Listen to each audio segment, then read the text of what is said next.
Ne croyez-vous pas que le socialisme est peut-être l'unique façon de faire entrer le Tibet dans le XXe siècle?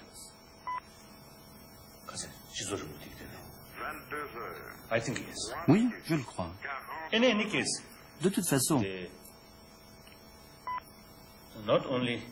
pas seulement dans certaines parties du monde, mais partout où il est implanté, le socialisme représente une valeur. Il a un sens. Et à l'avenir, ce sera la seule voie pour le Tibet. Votre Sainteté, vous avez dit qu'à un moment, vous aviez envisagé d'entrer au Parti communiste. Et même de lancer le Tibet dans une aventure socialisante. Est-ce vrai? Oui.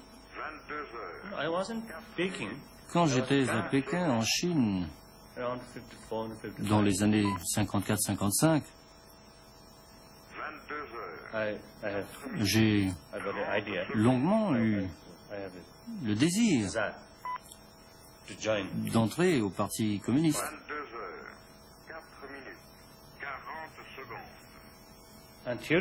Et même aujourd'hui, la théorie, le marxisme, m'intéresse énormément. Mais je mets toujours l'accent sur un marxisme authentique. Pas celui qu'on voit dans les pays qui se réclament du marxisme.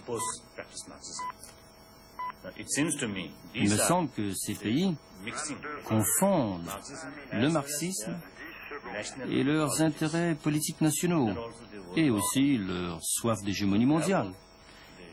Par conséquent, il est évident que lorsqu'on voit les Russes accuser les Chinois d'être de mauvais marxistes, les Chinois accuser les Russes d'être de mauvais marxistes eux aussi, il est évident qu'on ne sait plus qui est un véritable marxiste.